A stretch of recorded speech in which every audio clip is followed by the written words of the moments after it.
Alors une vidéo que j'espère pas banale et que je ne referai pas si souvent que ça. Alors là en face de moi vous avez la cale de Mordreux, très bel endroit. Donc vous voyez la bouée rouge, j'en suis loin, hein. Et puis de l'autre côté du chenal, il y a la bouée verte là, c'est le château du Chêne Vert, regardez le lieu comme il est beau. Donc je suis en plein milieu du chenal, hein, vous voyez, mais je ne bouge plus. Je suis tanké dans la base.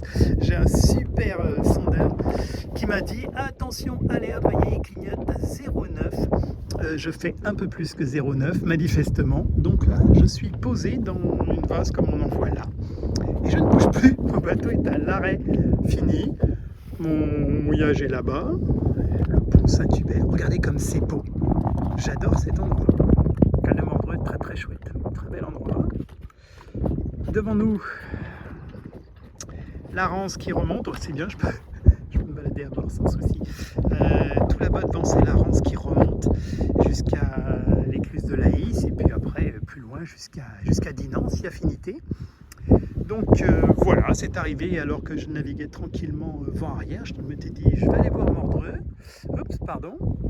Et puis, bah, du coup, là, j'aurais pas imaginé qu'il pouvait y avoir si peu d'eau dans le chenal. C'est très beau.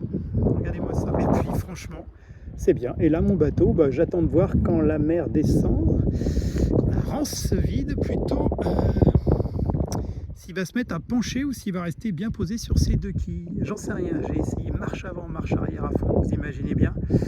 Eh bien, non, on ne bouge plus. Voilà. C'était ma petite mésaventure. Je finis la vidéo quand le bateau flotte. Mais franchement, c'est un très bel endroit, comme vous le voyez. Allez, tout à l'heure pour vous dire comment ça finit.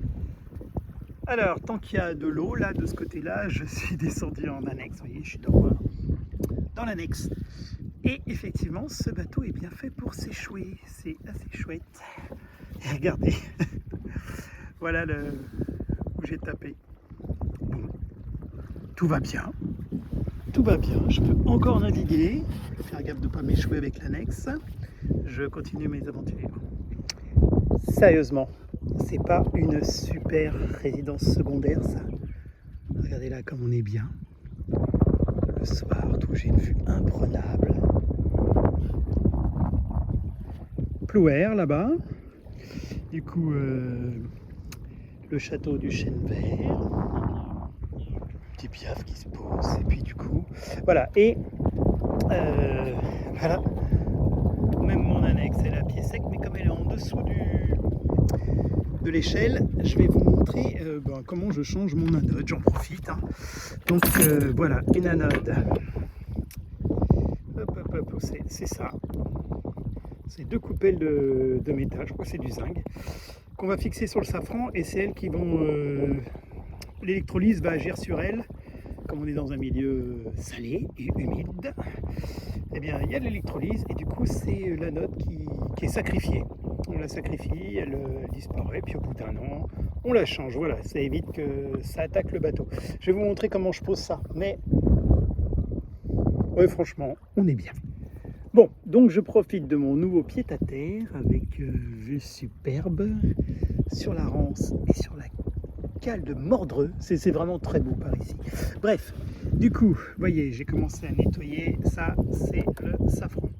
Et dessus, il y a une anode, comme je vous expliquais. Donc là, c'est le côté pas nettoyé. C'est le côté gratté. En fait, j'ai pris des instruments de fortune, quoi, des petits morceaux comme ça.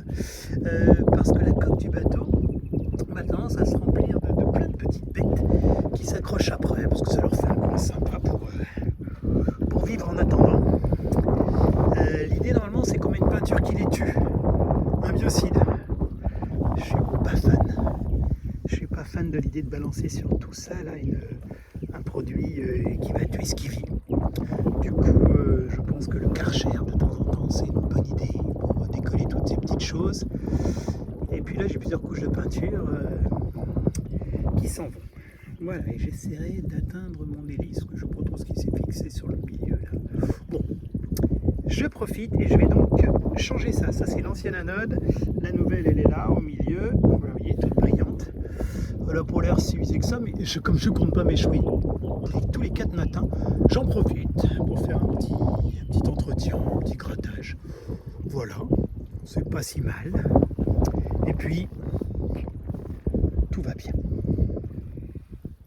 Eh bien voilà, c'était super long parce que j'avais qu'une seule clé et bien entendu, il en fallait 2 et c'était grippé. Mais j'ai une belle anode. Bon, c'est l'ancienne, je sais pas, bref, c'est fait.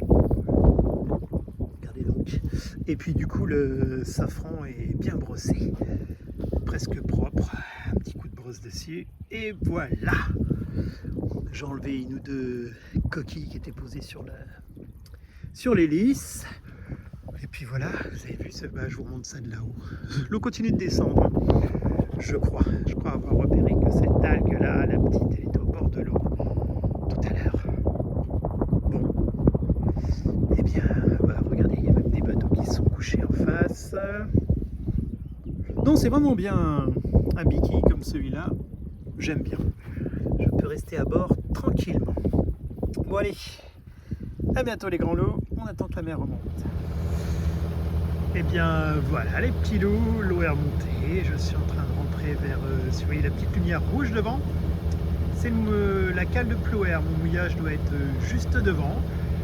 Donc voilà, ça ronronne, j'ai 3 mètres et quelques d'eau, voilà, et puis tout à l'heure on était par là-bas devant. Bon bref, ma petite annexe qui me suit gentiment.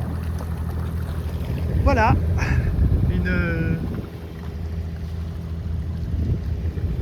une petite péripétie qui s'achève bien, bon, comme souvent. Hein.